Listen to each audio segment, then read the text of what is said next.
Hoy os vengo a hablar de los colores y es que nada más despertarnos, muchos pues tenemos la suerte de poder distinguir millones y millones de colores cuando vamos por la calle también, pero realmente, ¿qué significan estos colores? ¿Qué significa cada uno de ellos y sus tonalidades?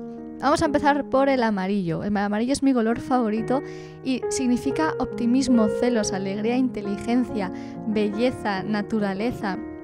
Tiene muchísimas connotaciones, como la felicidad también.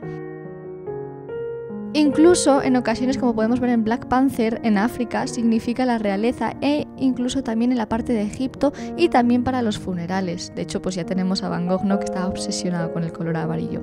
El rojo es el color de la pasión, el color del amor también. Es un color que también puede incitar a la fuerza, a la violencia, a las cosas prohibidas e incluso en algunos lugares de Asia a la suerte. También, pues, junto con los colores ocres puede recordarnos al otoño, ¿verdad? E incluso, pues, mucha naturaleza. Y además las flores que son rojas también tienen una connotación. Hay otros artistas que están obsesionados con el color rojo y es brutal, de verdad. El azul que significa la inteligencia, significa la sabiduría. De hecho, os voy a hablar luego después de todo esto. También la realeza por el término de la sangre azul. El color azul es un color muy vivo que, como os decía, también es elegancia, frío, protección. Incluso pues Van Gogh, Picasso componían cuadros solo de este color. Os voy a hablar de J.K. Rowling, de cómo consiguió estos 4 colores para definir a las 4 casas de Hogwarts. Empezaríamos por Gryffindor. Gryffindor simboliza el fuego, la valentía, el coraje y la fuerza. Cada una de las casas tendrá uno de los 4 elementos. Slytherin será el agua, el orgullo, el liderazgo y la ambición. También el agua porque las mazmorras daban a la parte del lago negro. Por ejemplo, tenemos este color. Curiosamente, este color que nos recuerda también a Maléfica y a personajes malignos de Disney. Por eso se eligió también este color Slytherin, este color verde. Por su lado, Hufflepuff es la tierra y también significa la lealtad, la honestidad y la naturaleza, el trigo. Por eso ellos también eran buenos en herbología.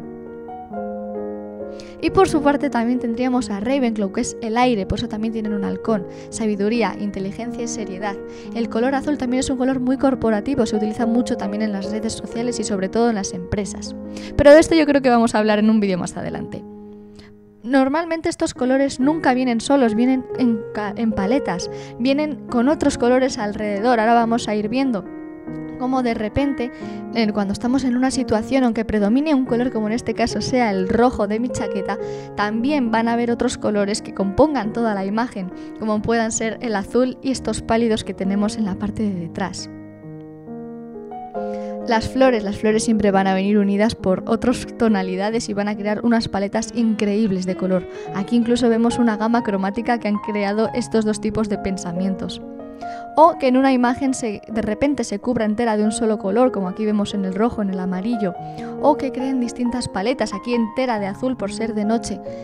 Es súper importante cuando vayamos a crear un dibujo tener en cuenta las paletas y tener en nuestra cabeza qué queremos demostrar con estas paletas de color. De verdad, es una cosa impresionante. Incluso las personas tenemos nuestra propia paleta de color. En mi caso no sería una paleta doble junto con mis dos amigos, Andrea y Juan, que tienen una paleta bastante más oscura.